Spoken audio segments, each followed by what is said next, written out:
कमाई का एहसास उस दिन हुआ जिस दिन पान मसाला वालों ने शाहरुख खान और अक्षय कुमार से ऐड करवा दी। और अब तो वीरेंद्र सहवाग से लेकर क्रिस गेल और सुनील गावस्कर जैसे खिलाड़ी भी इनकी एड्स कर रहे हैं। पान मसाला आज भारत में 43,410 करोड़ की इंडस्ट्री पर है। और ये काम कैसे करती है और ये इतनी बड़ी कैसे हुई, आइए जानने की कोशिश करते हैं आज के इस वीडियो में। अंत तक बने रहिए हमारे साथ। लेकिन वीडियो शुरू होने से पहले अगर आप चैनल पर नए हैं या आपने अभी तक चैनल को सब्सक्राइब नहीं किया है तो चैनल को सब्सक्राइब करना और बेल आइकॉन दबाना बिल्कुल ना भूलें। अब दोस्तों, सबसे पहले तो यही सवाल है कि इसे पान मसाला बोले या गुटखा बोले या फिर ये कोई और चीज है। आखिर ये कंपनीज बेच क्या रही हैं? तो पान मसाला बनाने की शुरुआत पान से होती है। इस पान को सुपारी जैसी चीजों से बनाया जाता है, लेकिन अगर इस पान को डिहाइड्रेट कर दिया जाए तो फिर वो पान मसाला बन जाता है। इसके बाद इस पान मसाले में अगर आप तंबाकू मिला दें तो उसे गुटखा कहेंगे, और इसी में अगर आप चूना भी मिला दें तो उसे खैनी कहा जाता है। अब ये टर्मिनोलॉजी आपको ये भी बताएगी कि किस तरह से ये लोग टीवी एड्स पर लगी रोक में लूप होल ढूंढ लेते हैं। यूं तो पान इंडियन कल्चर का हिस्सा बहुत पहले से है और पान के पत्ते का इस्तेमाल आयुर्वेद में भी होता है, लेकिन गुटखा जो तंबाकू से बनता है वो हमारे लिए नया है, क्योंकि भारत में पहली बार तंबाकू की कल्टीवेशन ही पुर्तगालियों ने आकर 1605 में शुरू की थी। जी हाँ दोस्तों, इस समय भारत में स्मोकलेस टोबैको यानी कि गुटखा सिगरेट और बीड़ी से भी ज्यादा कॉमन है, और ये भी कार्सिनोजेनिक नेचर का होता है, यानी कि इससे कैंसर हो सकता है। 2012 में भारत के बहुत सारे स्टेट्स ने गुटखा बैन कर दिया था, लेकिन आप देखते होंगे दोस्तों कि गुटखा तो आप लोग भी खा रहे हैं। ये लॉ तो सही था, लेकिन इसका तोड़ गुटखा कंपनियों ने ऐसा निकाला कि उन्होंने पान मसाला और तंबाकू को अलग अलग बेचना शुरू कर दिया।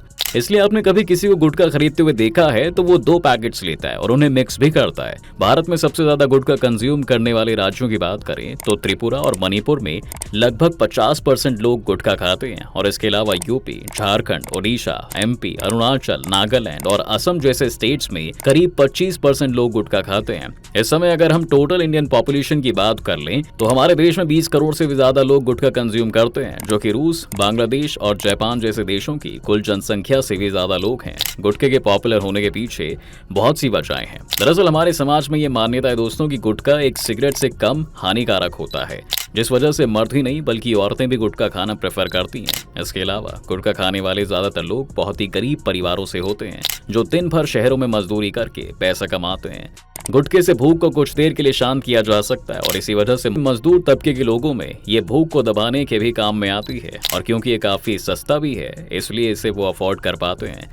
कुछ केसेस में एक स्टेट के लॉज भी गुटखे के पीछे की एक बड़ी वजह बन सकती है। जी हाँ, जैसे कि अगर आप गुजरात में देखें तो वहाँ पर शराब बैन है, और साथ ही वहाँ एक पुराना कल्चर है मावा खाने का, जो कि गुटखा ही होता है। अब क्योंकि वहाँ पर शराब बैन है, इसलिए ज्यादातर युवा वहाँ पर मावा खाते हैं, और गुजरात में एक बहुत बड़े लेवल पर यूथ के बीच में प्रचलित है। तो ये सभी कुछ वो फैक्टर्स हैं जो देश में गुटखे को पॉपुलर बनाते हैं और वो इतना बड़ा मार्केट खड़ा कर पाया है। गुटखे के पॉपुलर होने की वजह एडवर्टाइजमेंट भी है। अब वैसे तो आप गुटखे को किसी भी तरह से टीवी पर एडवर्टाइज नहीं कर सकते, लेकिन पान मसाला कंपनीज अपने प्रोडक्ट की पैकेजिंग जैसी ही पैकेजिंग में कोई दूसरा प्रोडक्ट बेचने लगते हैं। जी हाँ दोस्तों, जैसे कि लिखा इलायची हुआ है, लेकिन मार्केट में उसी पैकेजिंग में पान मसाला भी मिल रहा है। अल्कोहल के साथ ये भी बहुत पहले से हो रहा है, जहां पर सभी ब्रांड्स म्यूजिक सीडीज के नाम पर शराब बेच रहे हैं, वरना आज के समय में तो लैपटॉप तक में डीवीडी रीडर नहीं आता है, तो कौन खरीदेगा सीडीज? क्या आप किसी ऐसी दुकान को जानते हैं दोस्तों जहां पर इंपीरियल ब्लू की सीडीज मिलती हो?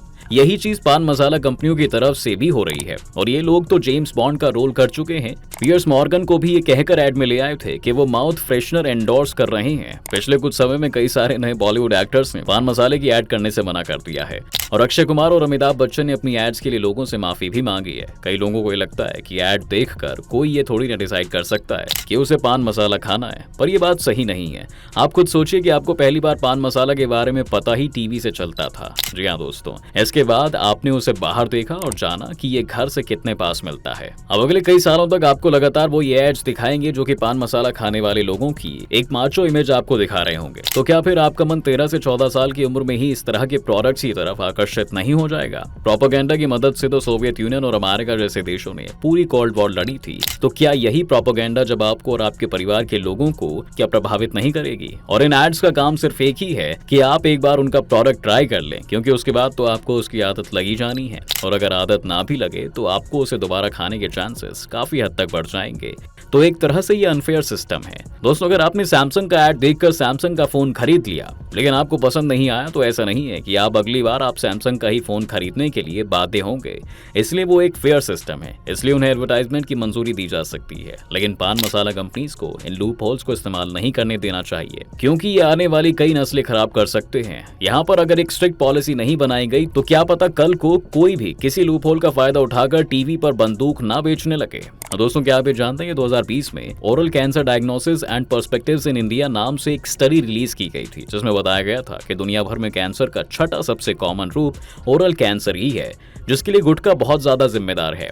दुनिया के 1/3 ओरल कैंसर के पेशेंट्स भारत में हैं, जो दर्शाता है कि हमारे लिए ये समस्या कितनी विशाल हो चुकी है। पर कुछ पॉजिटिव चेंजेस भी हमें देखने को मिले हैं। अगर हम 2009 और 2017 के आंकड़ों को कंपेयर करेंगे तो जहां पर 2009 में भारत के 34.6% लोग गुटखा खाते थे, वहीं 2017 तक सिर्फ 28.60% लोग ये गुटखा खाते हैं। और मुमकिन है कि अब 6 साल बाद ये आंकड़ा और भी नीचे गिरा होगा। 2009 से 2017 के बीच में गुटखा खाने वाले लोगों में 81 लाख लोग कम हो गए हैं। जी हाँ दोस्तों, सरकार की एक कोशिश ये भी है कि टोबैको प्रोडक्ट्स पर ज्यादा से ज्यादा टैक्स लगाकर इस समस्या को हल किया जाए, ताकि ये प्रोडक्ट्स इतने महंगे हो जाएं कि कोई इन्हें खरीदे ही ना, और अगर खरीदे भी तो फिर वो ज्यादा क्वांटिटी में ना ले पाए। इस समय टोबैको प्रोडक्ट्स पर 28% जीएसटी तो लगता ही है, पर साथ ही में एक जीएसटी कंपनसेशन सीज भी लगाया जाता है। अब दोस्तों, जीएसटी कंपनसेशन टैक्स भी एक इंटरेस्टिंग टैक्स है, जो उन सभी गुड्स पर लगाया जाता है जिन्हें सरकार सिन गुड्स या फिर पापी गुड्स की कैटेगरी में डालती है, और उसमें टोबैको प्रोडक्ट्स के अलावा शराब को भी इंक्लूड किया गया है। अगर हम सिर्फ टोबैको से ही कलेक्ट होने वाले टैक्स को देखेंगे तो नंबर 53,000 करोड़ के पार चला जाता है। और कुछ लोग ये मानते हैं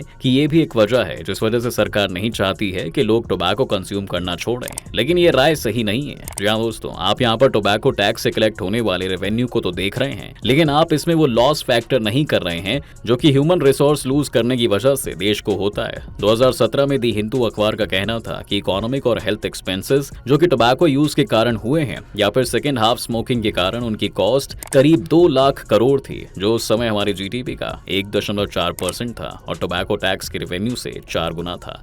अब सोचिए, इसमें से ज्यादातर पेशेंट्स जो होंगे वो गरीब मजदूर होंगे, और किस तरह वो कैंसर जैसी बीमारी से लड़ सकते हैं, जिसके इलाज में बहुत पैसा खर्च होता है। यही वजह है दोस्तों कि भारत ही नहीं बल्कि किसी भी देश की सरकार को ऐसा टैक्स नहीं चाहिए जो उनके सिटीजन्स की इलाज की कीमत पर हो। टोबैको छोड़ने के लिए अब अवेयरनेस प्रोग्राम्स भी शुरू हुए हैं, और मजेदार बात यह है कि अक्षय कुमार खुद भी ऐसी ही कैंपेन का पार्ट भी थे। इसके अलावा सरकारी हॉस्पिटल्स में भी नशे के आदी लोगों के लिए पर्याप्त सुविधाएं लाई जा रही हैं। कुछ एनजीओज भी नशा मुक्ति केंद्र चलाते हैं, और अगर इसी तरह सोसाइटी और सरकार साथ में इस पर काम करें तो जल्द ही इस तरह की समस्या को सुलझाया जा सकता है। आपको क्या लगता है, क्या भारत के लिए टोबैको फ्री होना पॉसिबल है? अपनी राय हमें कमेंट्स में जरूर लिखें। उम्मीद है दोस्तों आपको आज के इस वीडियो में काफी कुछ नया मिला होगा। अगर आपको ये वीडियो पसंद आया है तो इसे लाइक करें, और अगर आप इस चैनल पर नए हैं तो जाने से पहले चैनल को सब्सक्राइब करना भी ना भूलें।